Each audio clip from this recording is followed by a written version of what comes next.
अतीक के आतंक इसी पर बात होगी। नमस्कार, जनता टीवी देख रहे हैं आप, आपके साथ मैं हूं अंजलि भंडारी और लगातार हम इस खबर पर बने हुए हैं, पल पल की अपडेट आप तक पहुंचा रहे हैं और इसी पर आज हम बात करेंगे कि आखिरकार क्या हुआ था उस दौरान। बड़ी खबर इसी से जुड़ी आ रही है क्योंकि लगातार इस पे अपडेट आ रही है, इस खबर पर अपडेट आ रही है। अतीक अशरफ हत्याकांड से जुड़ी जो अभी बड़ी खबर आ रही है, सीएम ने हर 2 घंटे में रिपोर्ट के निर्देश यहां पर दे दिए हैं। पल पल की अपडेट जो है वो सीएम आवास को ट्रांसफर की जा रही है। सीएम योगी आज प्रयागराज पर लगातार हर अपडेट जो है वो वहां तक पहुंच रही है मुख्यमंत्री के पास। तो कानून से कोई खिलवाड़ ना करे, सीएम का बयान। हर हाल में शांति व्यवस्था बनी रहे, अफवाह फैलाने वालों पर कड़ी कार्रवाई की जाएगी। अतीक अशरफ हत्याकांड से जुड़ी आ रही बड़ी खबर, सीएम ने हर 2 घंटे में रिपोर्ट के निर्देश यहां पर दिए। सीएम योगी आज प्रयागराज पर पूरी रिपोर्ट जो है वो अधिकारियों से लेंगे। सीएम आवास को सुरक्षा भी बढ़ा दी गई है। इस बीच ये बड़ी जानकारी आपको बता रहे हैं, कानून से खिलवाड़ नहीं होने दिया जाएगा। लेकिन इसके तर भी अब कई सवाल उठ रहे हैं कि आखिरकार कानून व्यवस्था का क्या हाल बना हुआ है। ये सवाल विपक्ष द्वारा यहां पर उठाए जा रहे हैं कि आखिरकार ये जिस तेजी के साथ पूरा घटनाक्रम हुआ, 30 सेकंड के अंदर अंदर 18 राउंड फायरिंग यहां पर कर दी गई और पुलिस का घेरा, हथकड़ियों में जकड़े दोनों के दोनों अतीक और अशरफ। पुलिस उन्हें ले जा रही थी मेडिकल के लिए और उस दौरान अचानक से 3 लोग मीडिया कर्मचारी के वेश में निकल कर आते हैं और एक के बाद एक अंधाधुंध फायरिंग जो है वो वहां पर शुरू कर दी जाती है। कोई कुछ समझ पाता उससे पहले ही पूरी तरीके से काम तमाम हो गया। तो लगातार हम आपको जानकारी दे रहे हैं, इसी से जुड़ी एक और बड़ी खबर आपको यहाँ पर बताने जा रहे हैं। बड़ी जानकारी आपको दे रहे हैं क्योंकि लगातार इस पर अपडेट्स हो रही हैं। अतीक अशरफ की हत्या से जुड़ी जो बड़ी खबर, बड़ी अपडेट, थोड़ी देर में अतीक अशरफ का पोस्टमार्टम किया जाएगा। 5 डॉक्टरों का पैनल ये पोस्टमार्टम जो है वो करेगा। पोस्टमार्टम की वीडियोग्राफी पूरी तरीके से की जाएगी। तो अतीक अशरफ की हत्या से जुड़ी आ रही बड़ी जानकारी, थोड़ी देर में अतीक अशरफ का पोस्टमार्टम करा जाएगा। 5 डॉक्टरों का पैनल ये पोस्टमार्टम जो है वो करेगा। इस वक्त की बड़ी खबर।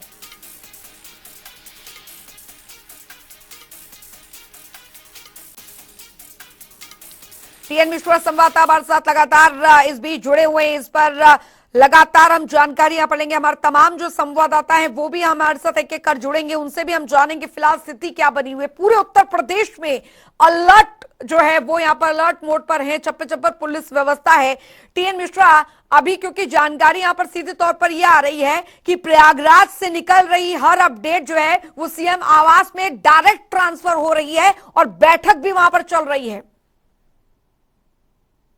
बैठक भी चल रही है, लगातार सीएम जो है बैठक कर रहे हैं, प्रमुख सचिव के साथ मौजूद है और गृह विभाग डीजीपी। तो स्वयं में देखा जा रहा है कि लगातार जिम्मेदार अधिकारी और जो है मंत्री उनके साथ हैं और वो प्रयागराज से पल पल का लाइव दे रहे हैं। आज लाइव हमेशा पल पल खबर उन्हें दी जा रही है। प्रयागराज में 16 जोन में बांट करके 16 ऑफिसर लगाए गए हैं ताकि वहाँ किसी तरह का कोई मुस्लिम बाहुल्य जो इलाके हैं वहां पर ज्यादा अलर्ट रखे गवर्नमेंट ने रखा है। इतना कहीं लखनऊ में भी है, पुराना लखनऊ जहाँ मुस्लिम बाहुल्य इलाका, यहाँ ज्यादा साफ चौकस व्यवस्था की गई है इतना कहीं कोई जो है ऐसा बात न हो कि बाद में हालात खराब।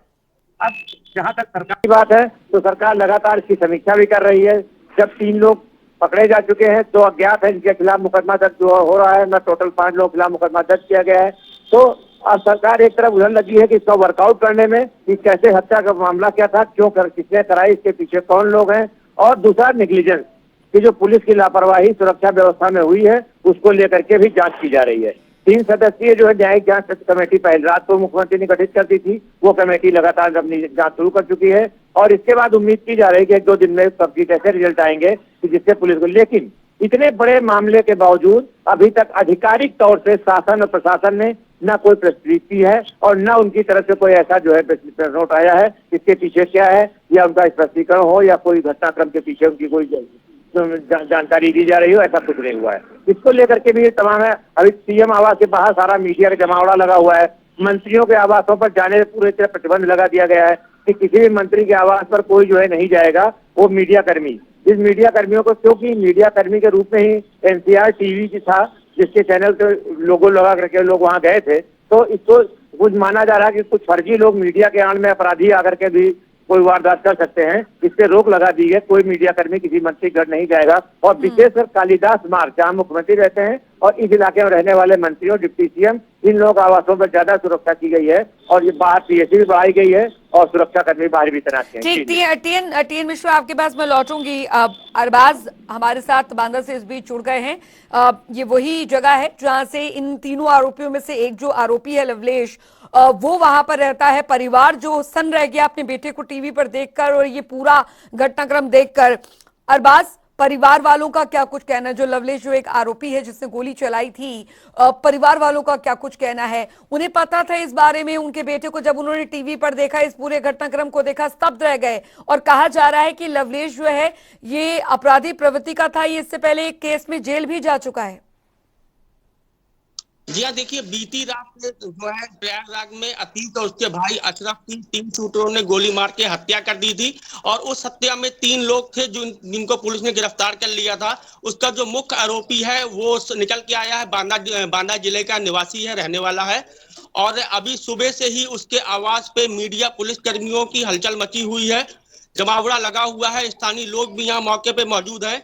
और जब उनसे पिता से जानकारी मांगी गई तो उनका कहना था कि हम अपने लड़के से खुद ही परेशान हैं और हमसे कुछ मत पूछिए। पिता और भाई हाथ जोड़ के मीडिया से निवेदन कर रहे हैं कि हमें मामले से दूर रखिए, हम कुछ नहीं जानते, लड़का यहाँ नहीं रहता था। जी, चलिए, बहुत बहुत शुक्रिया अरबाज इस तमाम जानकारी के लिए। आप तमाम संवाददाता हमारे साथ बने रहिए क्योंकि लगातार इस खबर पर अपडेट्स जो है वो आ रही है और बड़ी जानकारी आपको एक बार फिर हम आपको देने जा रहे हैं। इसी खबर से जुड़ी आ रही बड़ी जानकारी आपको बता दे, अतीक अशरफ की खोदी जा रही खबर। जी हाँ, आज कसारी मसारी कब्रिस्तान में दफन किया जाएगा। करीब 3:30 बजे सुपुर्दे खाक होगा अतीक और उसका भाई अशरफ।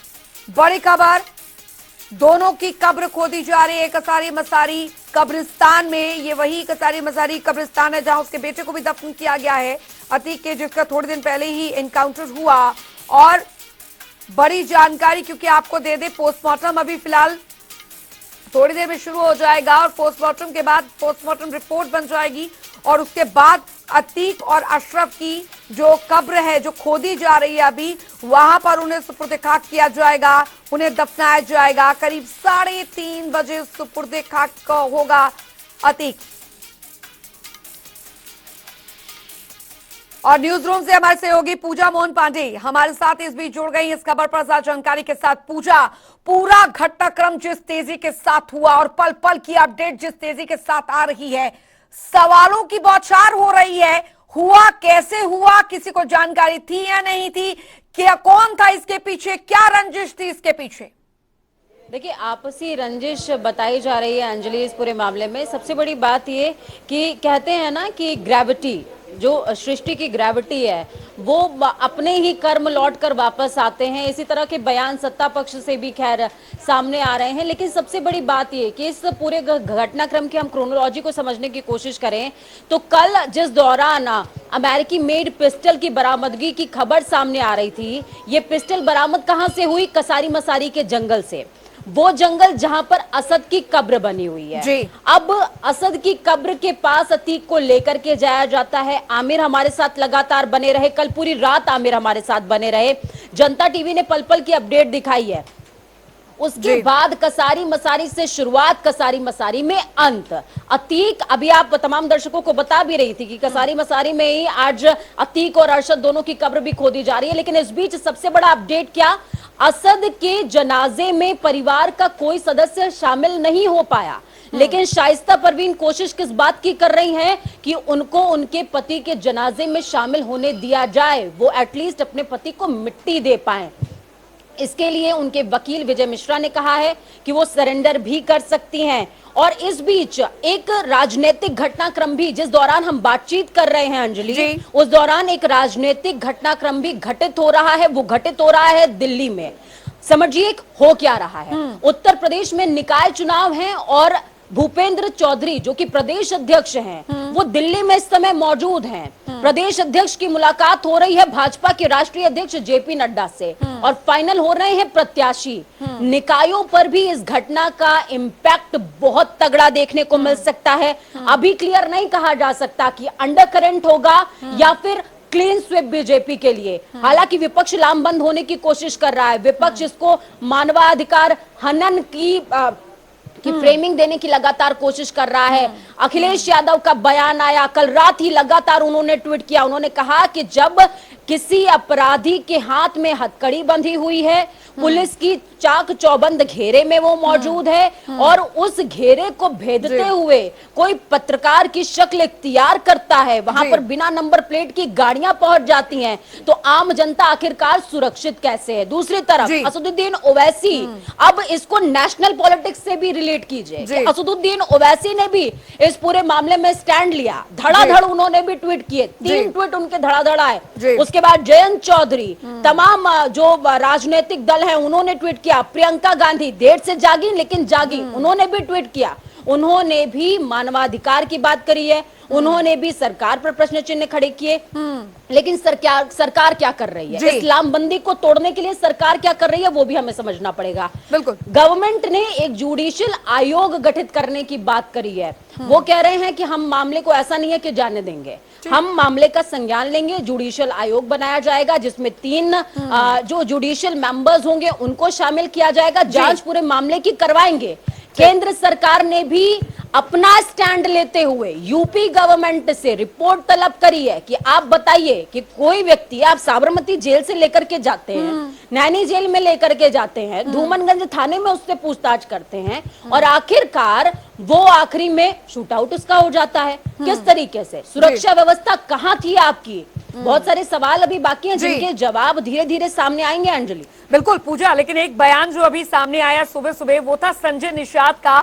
उन्होंने इस पूरे घटनाक्रम को उमेशपाल मर्डर के हत्याकांड से भी जोड़ दिया कि जैसे उमेशपाल का हत्या हुई थी वैसे ही संजय निषाद जिस तरीके जो उमेशपाल की हत्या हुई थी वैसे ही संजय निषाद ने कहा कि देखिए अतीक की भी हुई है, जो करनी थी वो वहां पर उसका फल जो है मिला है। लेकिन उन्होंने इस बात का भी जिक्र करा है कि हो सकता है कई लोग उन्हें नापसंद करते थे, उन्होंने इस घटना को अंजाम दिया हो, लेकिन इस बात का फिर वो जिक्र कर गए कि हमारी सरकार 0 टॉलरेंस पे चलने वाली सरकार है और फिलहाल इस पूरे मामले में जांच की जाएगी।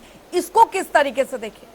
बिल्कुल, देखिए अंजलि, संजय निषाद ने जब जनता टीवी ने उनसे बातचीत करी थी उसके बाद ही तमाम जगहों पर अपना बयान जारी करना शुरू किया। सबसे पहले संजय निषाद जनता टीवी के प्लेटफॉर्म पर ही आए थे, फोन लाइन पर हमारे साथ में जुड़े हुए थे संजय निषाद मेरे ख्याल में शायद सो रहे थे, सोते हुए जगे हैं और जगते ही उन्होंने बोला, पहला ही शब्द उनका, जैसा कर्म वैसा ही प्रतिफल।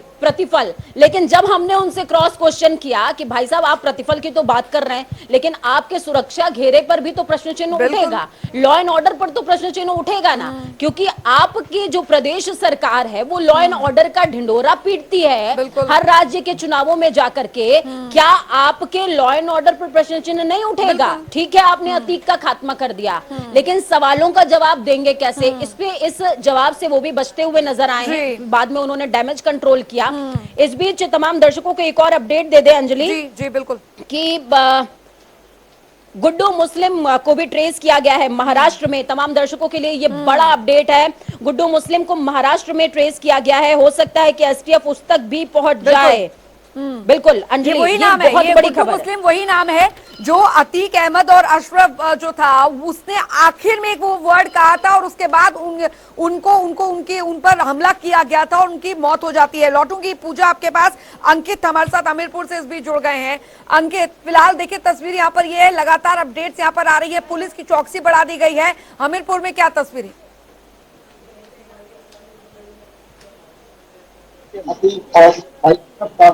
करने वाले 3 आरोपी में से एक आरोपी हमीरपुर पुराना कब से गिरा वार्ड का है।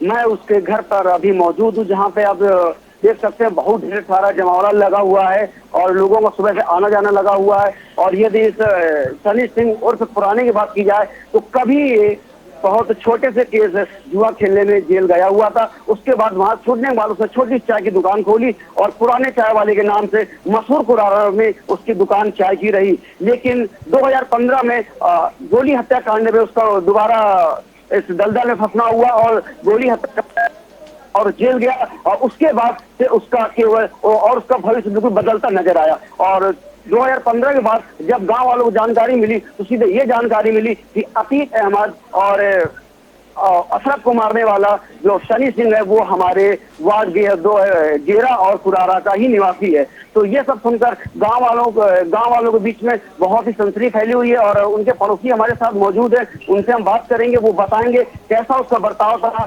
कैसा उसका स्वभाव था और किस तरीके से वो यहाँ निवास करता था। जी बताएं।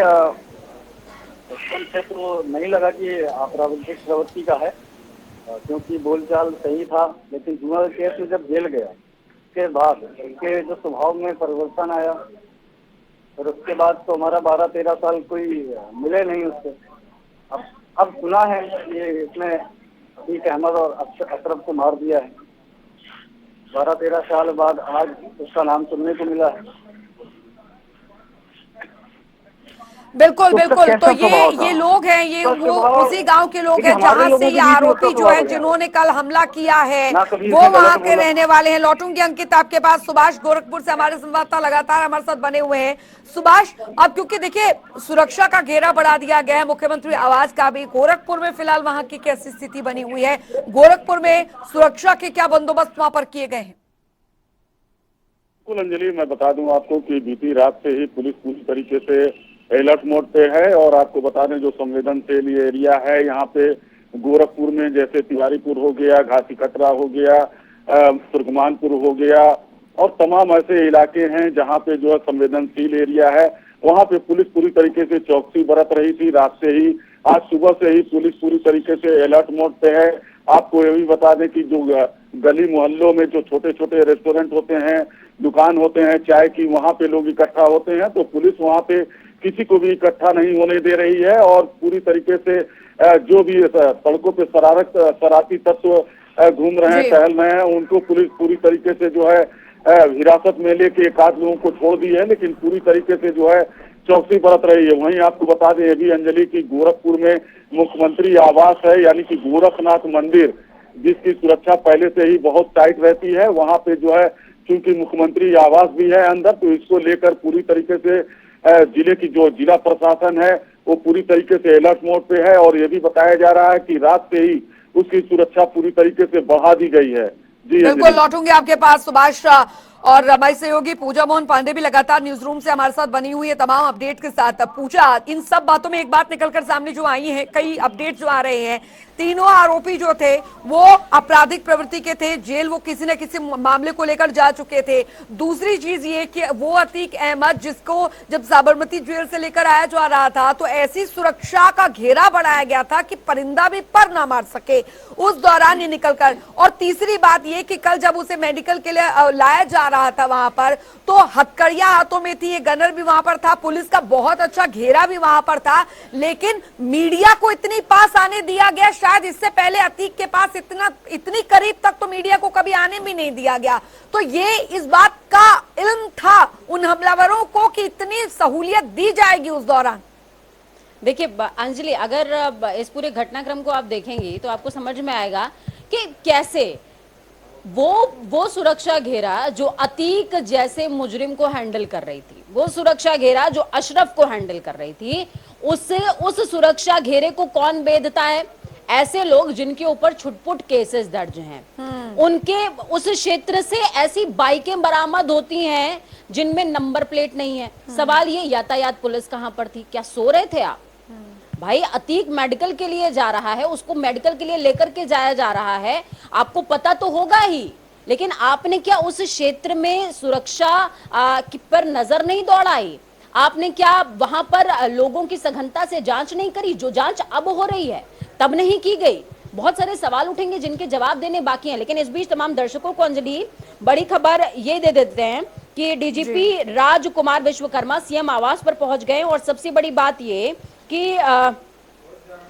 यूपी डीजीपी आरके विश्वकर्मा और एसटीएफ एडीजी को आदेश मुख्यमंत्री आवास से सीधे तौर पर यह मिला है कि जो गुड्डू मुस्लिम है उसको जीवित ही पकड़ा जाए। इसको मेंशनेबल ये बात है, हम बार बार मार्क कर रहे हैं इस बात को कि गुड्डू मुस्लिम को जिंदा ही पकड़ा जाए। इस बात को मुख्यमंत्री ने कहा है। अब समझिए ये बात उन्होंने क्यों कही है, क्योंकि जिस दौरान अशरफ से बाइट ली जा रही थी, बातचीत उनसे हो रही थी, आखिरी बात जो आखिरी बयान लगातार हम उसको फॉरवर्ड रिप्ले रिवाइंड करके हम बार बार उसको सुना रहे हैं, वो बयान गुड्डू मुस्लिम से संबंधित ही था। यानी कि अरशद गुड्डू मुस्लिम से संबंधित कुछ कहना चाह रहा था, कुछ डिलीवर करना चाह रहा था। वो बात क्या थी? क्या गुड्डू मुस्लिम के पास ऐसे कुछ राज हैं जो वो साझा करना चाहता था?